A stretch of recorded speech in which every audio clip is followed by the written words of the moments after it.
अब अपने को करना है RLC। अब इसमें RLC में कोई LCR बोल दे कोई दिक्कत नहीं है, कोई CLR बोल दे कोई दिक्कत नहीं है, कोई RLC बोल दे कोई दिक्कत नहीं है।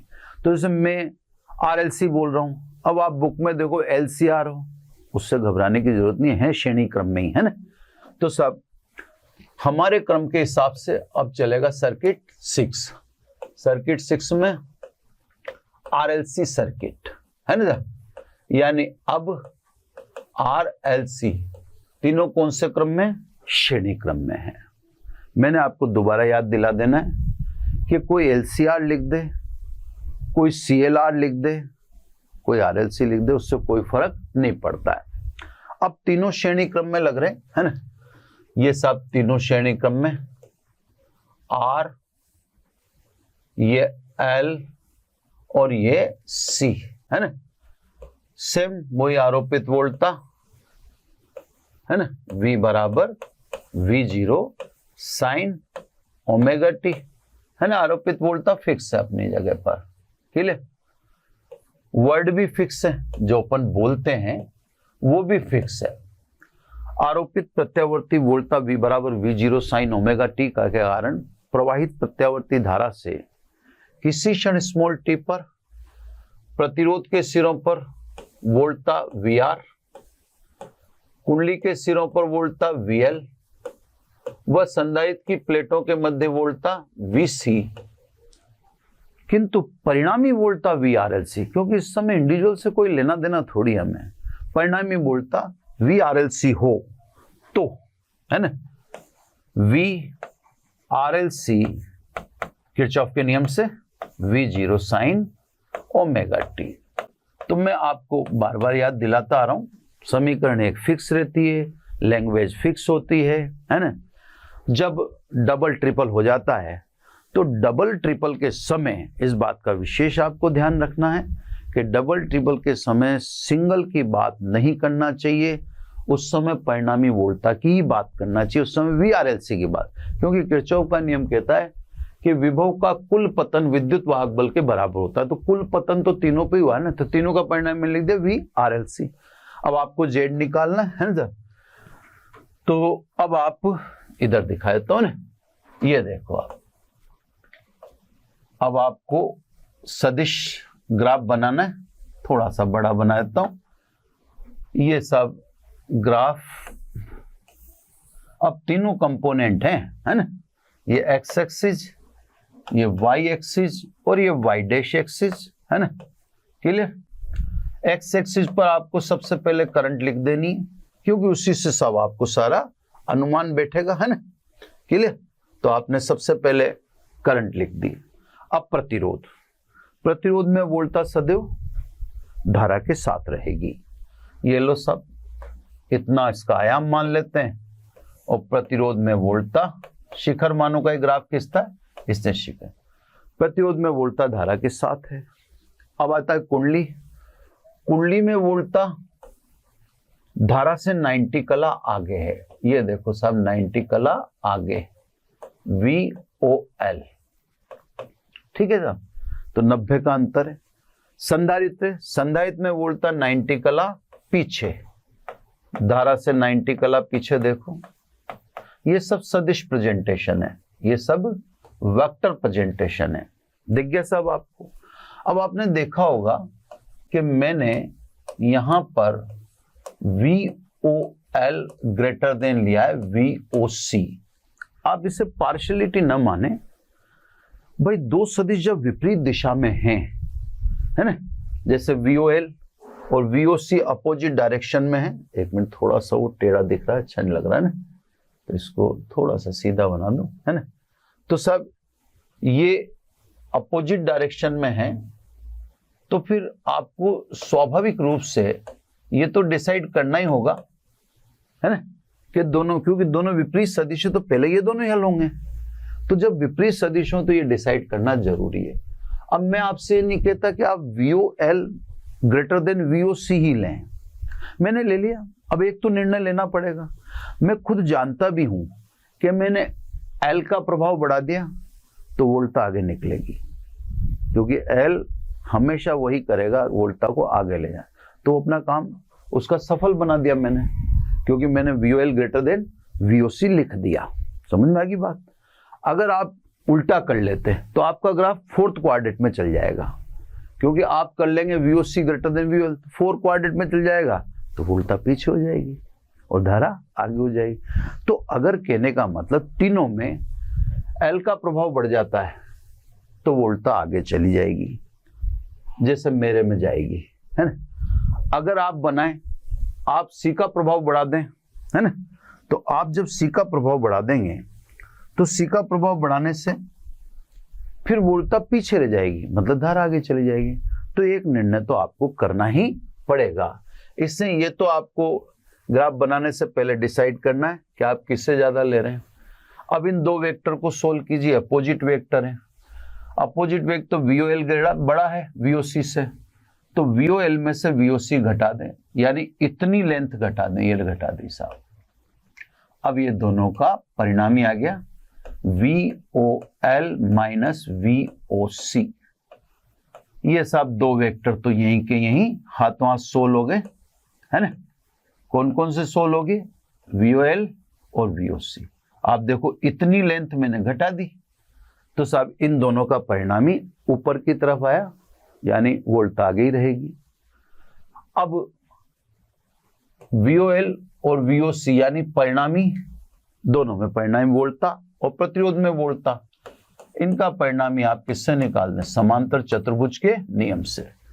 ये सब समांतर चतुर्भुज का विकर्ण जो आसन्न भुजाओं के कटान बिंदु से गुजर रहा है, वो परिणामी वोल्टा को दर्शाएगा। परिणामी वोल्टा इस समय कौन है? VOR से। देखो आप खुद देख लो, परिणामी वोल्टा धारा से आगे हो गई ना। क्यों हो गई? क्योंकि VOL ग्रेटर देन है VOC से, है ना। अगर मैं आपको फिर याद दिला दूं, अगर आप VOC ग्रेटर ले लेंगे तो ये ग्राफ फोर्थ क्वाड्रेंट में चल जाएगा, और ग्राफ फोर्थ क्वाड्रेंट में चल जाएगा तो वोल्टा पीछे हो जाएगी, मतलब धारा आगे हो जाएगी, है ना। बिल्कुल नीट एंड क्लीन, है ना। पर एक तो आपको इसमें डिसाइड करना ही पड़ेगा, डिसाइड नहीं करोगे तो इसका सॉल्यूशन नहीं निकलेगा। ठीक है साहब। अब अपन सॉल्यूशन कर देते हैं समांतर चतुर्भुज के नियम से, है ना साहब।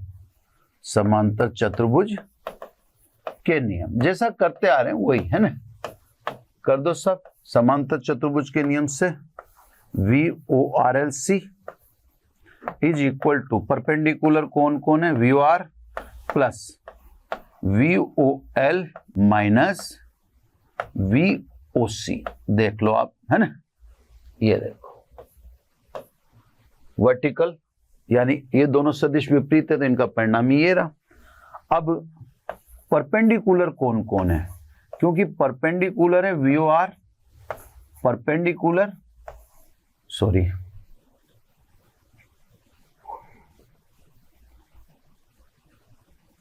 ये VOL माइनस VOC, ये परपेंडिकुलर है। अब थोड़ा सा तो देखो साहब आपको ध्यान रखना पड़ेगा कि परपेंडिकुलर कौन है ना साहब, उस हिसाब से अपना परिणामी निकलेगा।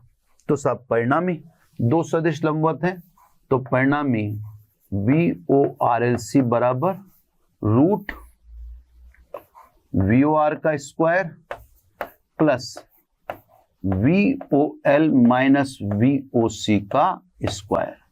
यहां पे बच्चों विशेष रूप से ध्यान रखना पड़ेगा, आपको इंडिविजुअल VOL पर स्क्वायर नहीं लगाना, नहीं आपको इंडिविजुअल VOC पे स्क्वायर लगाना है, वो लग ही नहीं सकता, क्योंकि R परिणामी के परपेंडिकुलर है, परिणामी ये रहा, है ना, और VOR ये रहा, ये दोनों परपेंडिकुलर है, इसमें होल स्क्वायर लगेगा।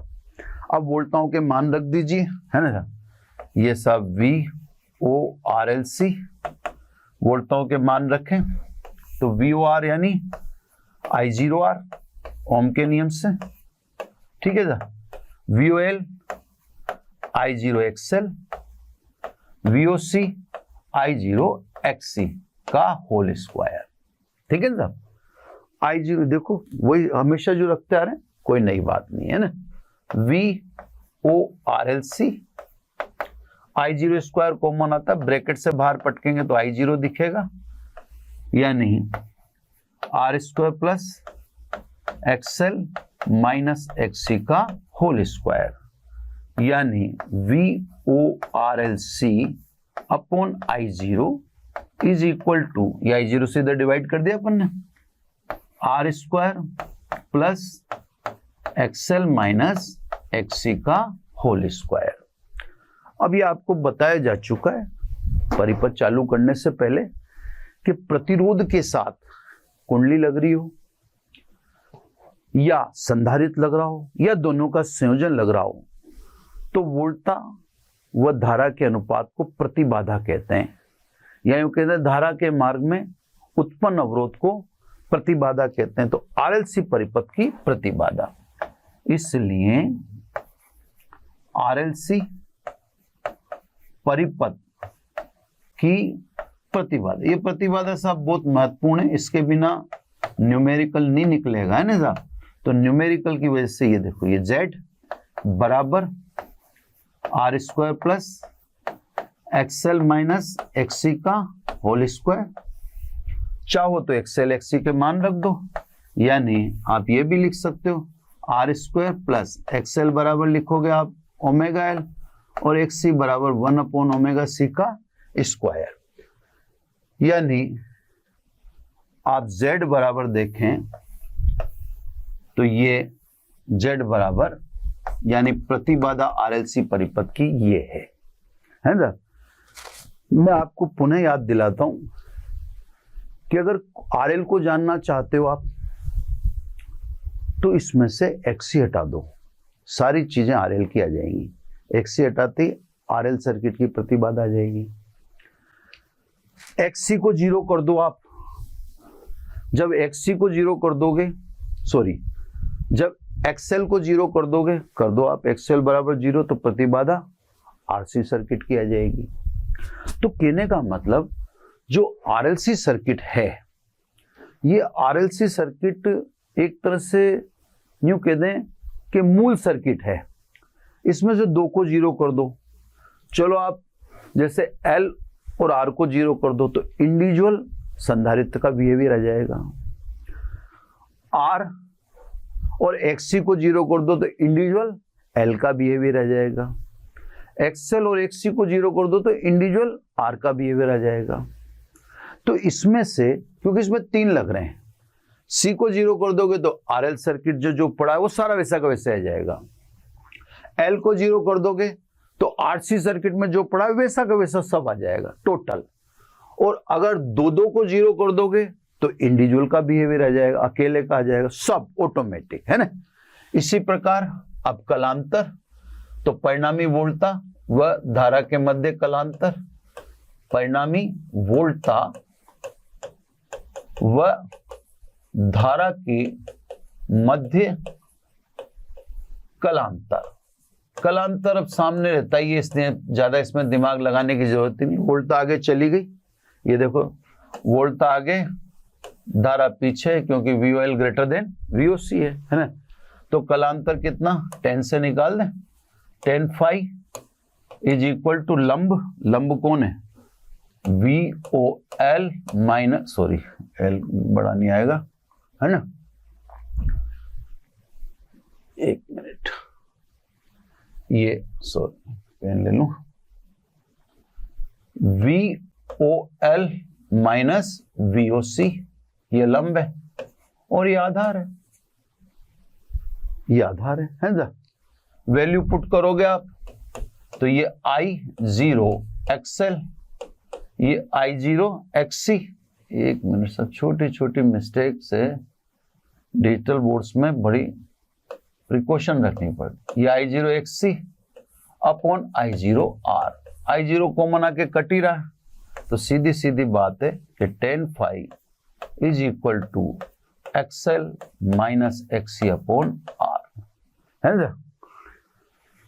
ये सब इधर मेरे पास स्पेस बचती नहीं है, मैं फिर भी लिख देता हूं। XL का मतलब ओमेगा L और ये 1 upon omega C upon R, है ना। यानी अब ये देखो फाई को थोड़ा यहाँ लिख लूं, है ना, इसको इसको पैक कर दूं इधर, ठीक है ना। अतः यहां से लिख दूं, अलग पेन से लिख देता हूं ताकि चमक जाएगा ऑटोमेटिक, है ना। यानी कलांतर phi is equal to tan inverse XL minus XC upon R, या tan इनवर्स एक्सएल को ओमेगा एल, ये 1 upon omega C upon R. ये सब कलांतर आ गया, इसको इक्वेशन बी कह दीजिए, ठीक है। कलांतर में भी वही करेक्टर, ये सब यहाँ जगह नहीं थी, मैंने यहाँ ले लिया, दिख रहा है आपको। अब आपको इसमें भी मान लो इंडिविजुअल का बिहेवियर जानना है, पहले डबल का। जैसे आपको मान लो आरएल सर्किट का बिहेवियर जानना है कि आरएल सर्किट में कलांतर कितना होगा, तो XC0 कर दो। आरएल सर्किट का देख लो आप, ये XC0 करा, फाई बराबर tan inverse XL upon R रह जाएगा।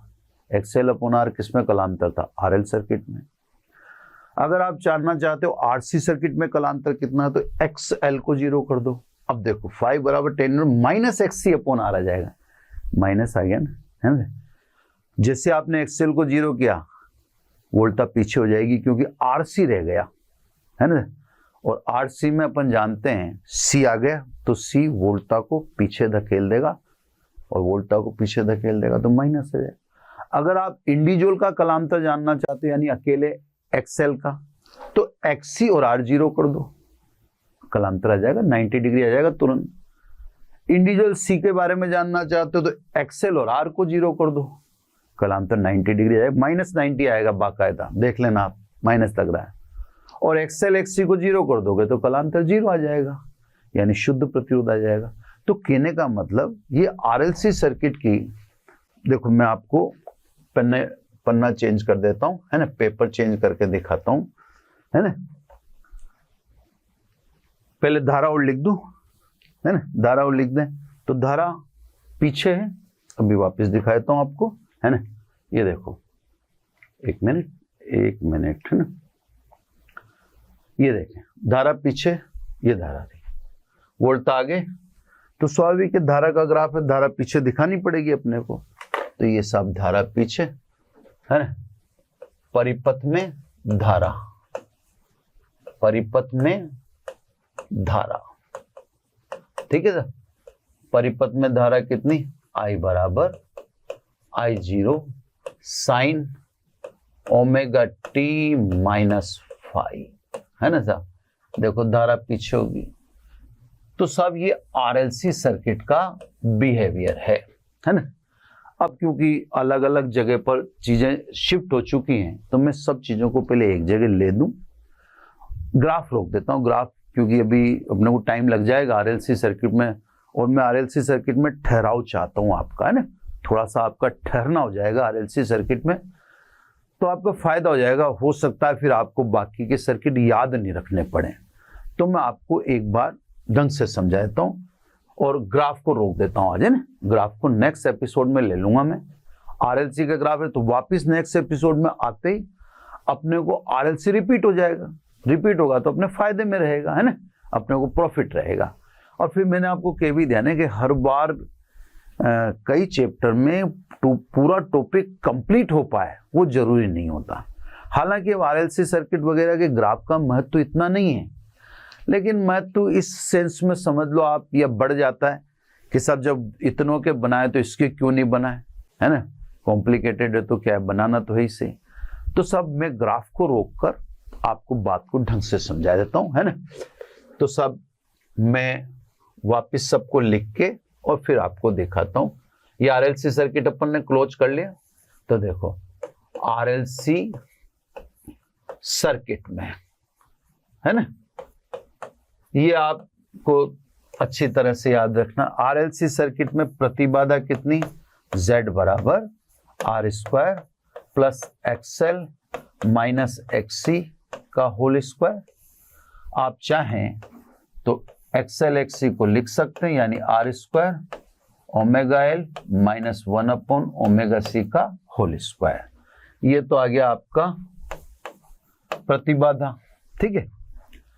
कलांतर फाई बराबर RLC सर्किट में कलांतर आता है tan inverse XL minus XC upon R, यानी tan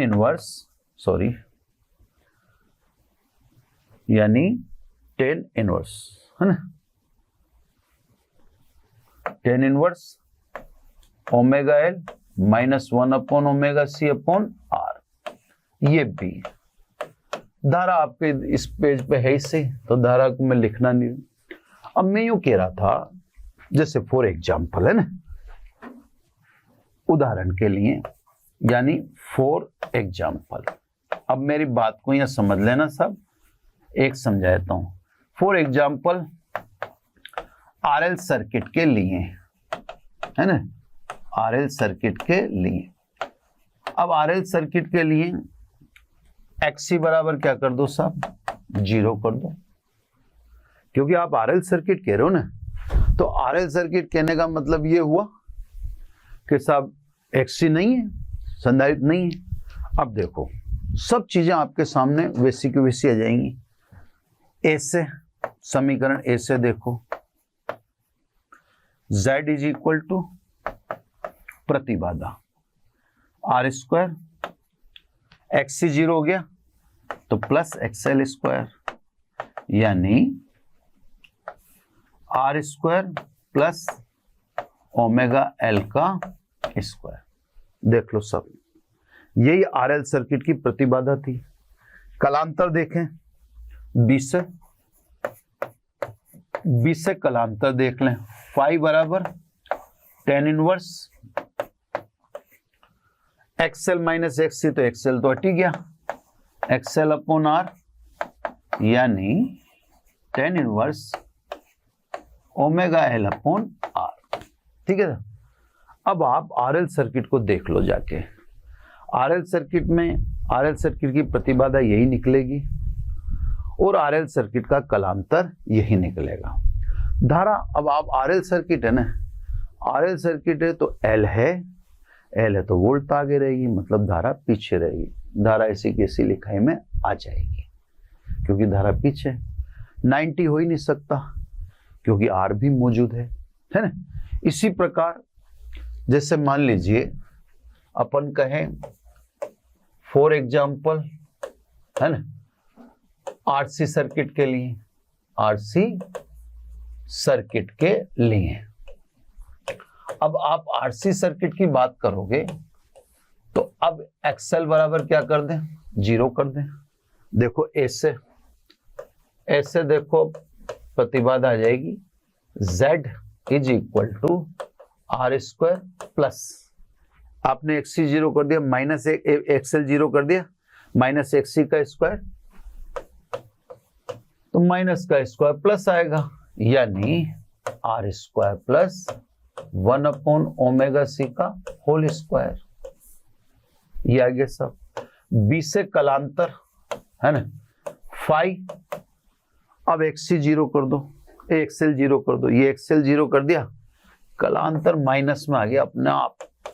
ये देखो माइनस XC अपॉन R, यानी tan inverse minus 1 upon omega CR। अब ये तो अपन ने इसी लेक्चर में किया है ना, तो देखो इसी लेक्चर में दिखाता हूं मैं आपको। ये इसी लेक्चर में आप देख लो, ये रहा कलांतर, अपने माइनस आ रहा है, माइनस का मतलब वोल्टा पीछे है, प्लस का मतलब वोल्टा आगे। ये देखो वही XC upon R 1 upon omega CR। Z देखना चाहते हैं आप तो ये Z देख लें, है ना। एक मिनट, Z मैंने यहां भी निकाल रखा होगा ना, ये देखो Z निकाल रखा, ये निकाल रखा, R square plus XC square. और अभी हमने जो करके दिखाया उसमें देख लो आप, ये देख लो R square plus XC square. एक इंडिविजुअल का ही बता देता हूं, है ना। अब सब शुद्ध एल के लिए कर लेते हैं, तो सब ओनली प्योर एल, है ना, यानी ओनली प्योर कोयल। अब आप समझ जाना, या लिख देता हूं, चलो मैं, है ना, 2 मिनट का ही तो काम है, तो उसको लिख देता हूं। प्योर कोयल है ना, ये सब ओनली प्योर कोइल। कोइल का मतलब इंडक्टेंस है ना, इंडक्टेंस कुंडली के लिए। अब जब केवल कुंडली के लिए बात कर रहे हो तो आर को भी 0 करो, वह एक्सी को भी 0 करो। अब आर व एक्सी को 0 करोगे तो अब केवल क्या रहेगा, केवल एक्सएल ही रह गया, यानी एल ही रह गया। देखो अब ऐसे देखो, ऐसे जेड बराबर, आपने ये 0 कर दिया, ये 0 कर दिया, तो root XL square, root XL square मतलब एक्सएल है ना। यहां पे आर 0 कर दिया, एक्सी 0 कर दिया, तो ओमेगा एल स्क्वायर का रूट यानी ओमेगा एल, ये आ गया सब केवल शुद्ध एल में। कलांतर देखो 20 से है ना, 20 से कलांतर देखें 5, tan इनवर्स है ना। अब r बराबर 0 है, ठीक है ना, ये रहा r बराबर 0 बटे में 0 तो इन्फिनिटी आ गया, और tan अनंत का मतलब कितना होता है π/2। तो देखो कलांतर ऑटोमेटिक 90 डिग्री आ गया। तो मेरे कहने का मतलब है कि हम इंडिविजुअल को तो ठीक है सीख ही रहे, सीखने में कोई बुराई नहीं है, लेकिन फिर भी हम ये देखें कि हमें आरएल सर्किट की वैल्यूज पता हो, आरएलसी सर्किट की, तो आरएलसी सर्किट की पता वैल्यूज से हम सब कुछ निकाल सकते हैं। सब कुछ का मतलब जोड़े यानी पेयर निकाल सकते हैं, ये आरएल सर्किट, ये आरसी सर्किट, और ये इंडिविजुअल अकेला कोइल वाला सर्किट।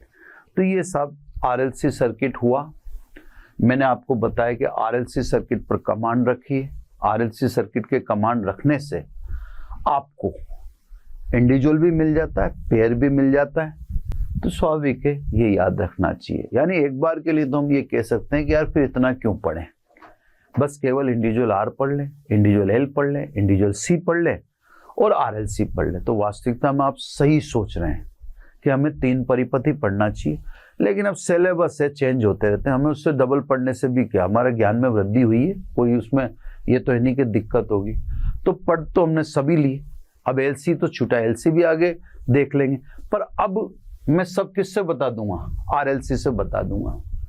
इसके ग्राफ बच्चों बाकी रहेंगे, तो कल जैसे जो नेक्स्ट लेक्चर लेंगे हम आते वापस में लिख दूंगा, ग्राफ बना दूंगा, रिपीटेशन हो जाएगा, रिवीजन हो जाएगा। फिर आरएलसी सर्किट से अब आगे की बातें चलेंगी, क्योंकि सर्किट का एनालिसिस तो ये खत्म हो गया है ना। मैं एक बार हट जाता हूँ बोर्ड के सामने से, ताकि आपको सारा एकदम स्टिल करके आप रोक के देख लेना। तो सब आपको ये सब चीजें वापस कल एक बार के लिए आरएलसी सर्किट का रिपीटेशन करके ग्राफ बनाऊंगा, तो एक चीज एक बार फिर वापस सामने आ जाएगी। तो परिपथ का विश्लेषण तो खत्म हो चुका है एक तरह से देखें तो। अब परिपथों से संबंधित बहुत सारी बातें हैं जो अगले अपन लेक्चर में करेंगे, है ना। बस आज इतना ही। Thank you very much.